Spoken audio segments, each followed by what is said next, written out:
Bonjour et bienvenue sur les vitamines du royaume pour cette capsule assez courte sur l'assurance de ne pas être seul. Alléluia. Nous vivons dans des temps où beaucoup de personnes se sentent seules, rejetées ou seules à porter des fardeaux qu'elles ne peuvent pas partager, que ce soit au travail, que ce soit à la maison, que ce soit dans le couple ou que ce soit dans d'autres endroits. Il y a des choses qu'on ne peut pas partager.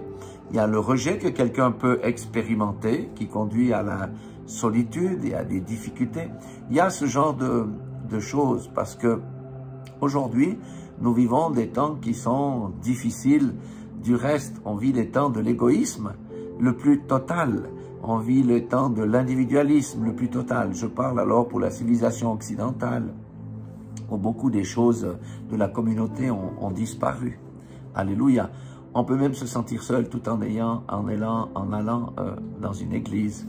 Alors que dit la parole? J'aimerais vous présenter une parole extraordinaire qui est vraiment merveilleuse. C'est Jean chapitre 8 verset 29. Celui qui m'a envoyé est avec moi. Le Père ne m'a pas laissé seul parce que je fais toujours ce qui lui est agréable. Alors, Jésus-Christ a été envoyé par qui? Par notre Père, par Dieu le Père, bien sûr.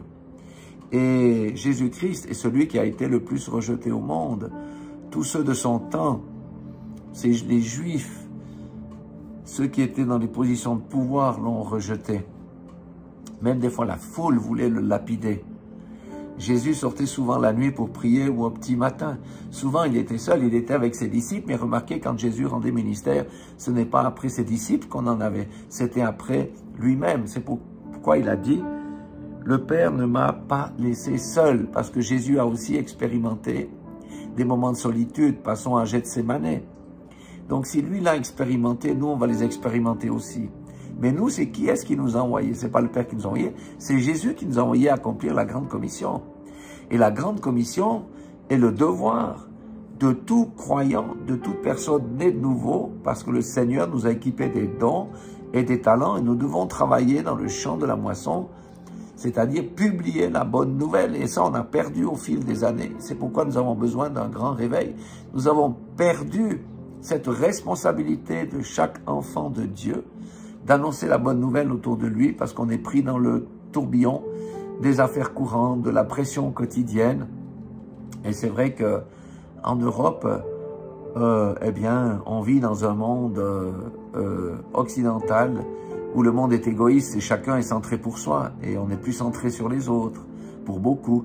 Contrairement à des pays d'Afrique, on a encore la solidarité qui s'exprime au travers du clan, au travers de la famille et de toutes ces choses. Mais là, Jésus nous dit, non, ne craignez rien, je ne vous laisserai pas orphelins. D'ailleurs, il nous a promis le consolateur qui serait avec nous. C'est pourquoi nous ne sommes jamais seuls. Même si nous traversons des périodes où nous pouvons penser que Dieu nous a abandonnés, nous ne sommes pas seuls. Même si nous passons des périodes difficiles, nous ne sommes pas seuls. Même si nous avons des fardeaux que nous portons tout seuls, nous ne sommes pas seuls. Et nous avons quelqu'un auprès de qui nous pouvons nous décharger de nos fardeaux.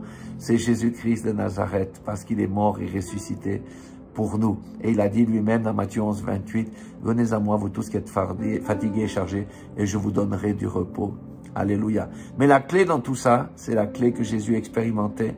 Pourquoi le Père ne l'a jamais laissé tomber? Parce qu'il a toujours fait ce qui lui était agréable. Jésus a accompli la volonté de Dieu.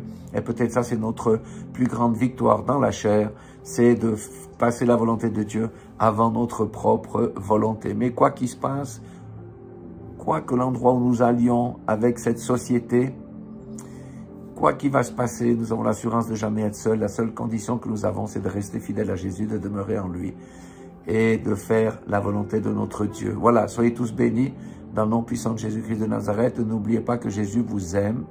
Il entend les cris de votre cœur. Des fois, il ne parle pas, mais des fois, il parle ou des fois, on ne l'entend pas. Mais il est toujours avec vous. Soyez tous bénis dans le nom puissant de Jésus-Christ de Nazareth.